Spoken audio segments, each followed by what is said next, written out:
Hai teman-teman, apa kabar semuanya?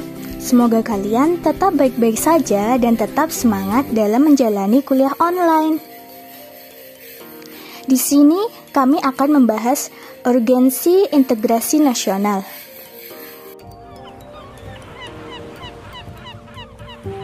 Suatu bangsa selalu dihadapkan dengan upaya bagaimana menyatukan keanekaragaman orang-orang yang ada di dalamnya.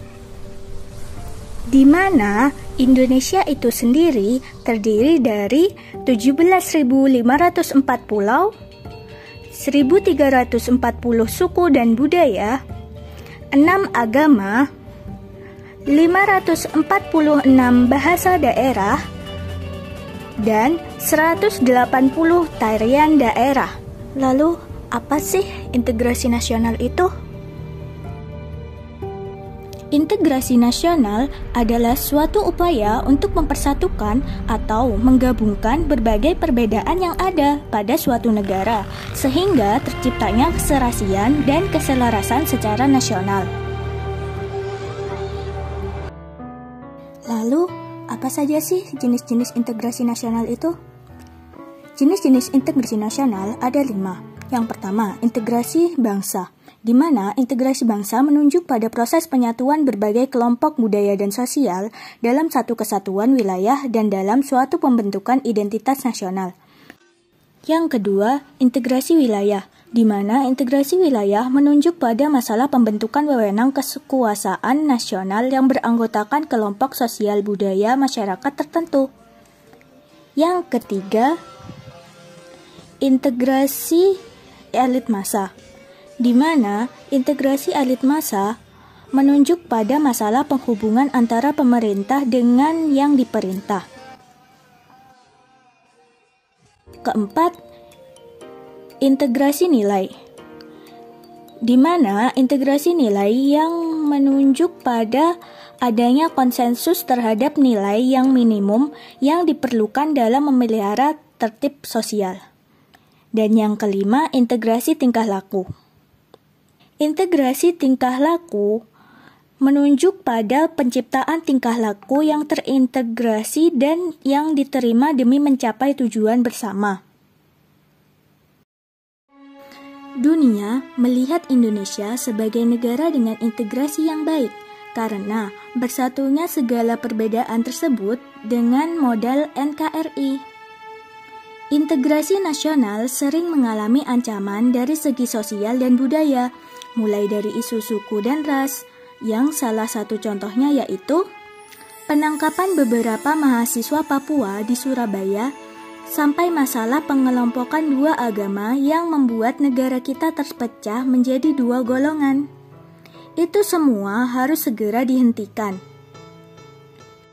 Lalu suku, ras, dan agama tidak dijadikan polemik di negeri ini, seperti saling melecehkan satu golongan dengan golongan yang lain, diskriminasi satu golongan yang mayoritas terhadap yang minoritas, sampai tindakan kekerasan terhadap golongan tertentu. Itu semua bisa menimbulkan konflik yang mengancam integrasi itu sendiri. Seperti contohnya, masalah mahasiswa Papua yang membuat sebagian kota di Papua menjadi memanas. Bertengkarnya golongan agama tertentu dengan agama lain dan berujung saling menyebar kebencian. Seharusnya perbedaan sara ini menjadi ketelitian kita untuk kita bisa menguatkan integrasi nasional. Jadi, sara ini bisa mengganggu integrasi nasional loh. Lalu, bagaimana cara mengatasinya? 1. Berpikir terbuka. 2. Menyadari, menerima kita sebagai negara yang besar. 3. Jangan memanggil orang lain dengan berdasarkan suku, agama, dan ras. Yang keempat, jangan diam saja ketika kita melihat rasis itu. Kelima, tidak memilih-milih teman berdasarkan warna kulit, ras, dan suku.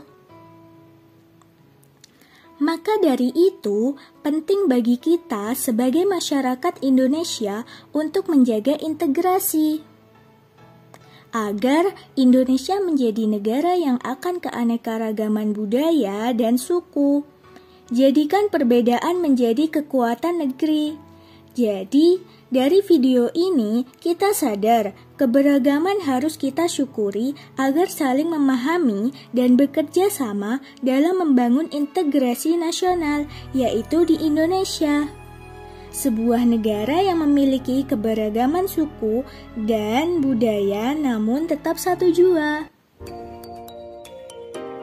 Itu adalah sedikit penjelasan dari kelompok kami tentang urgensi integrasi nasional. Jadi teman-teman, mari kita bahas lebih dalam lagi tentang urgensi integrasi nasional.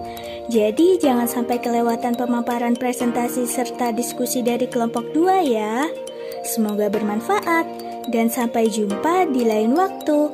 Terima kasih.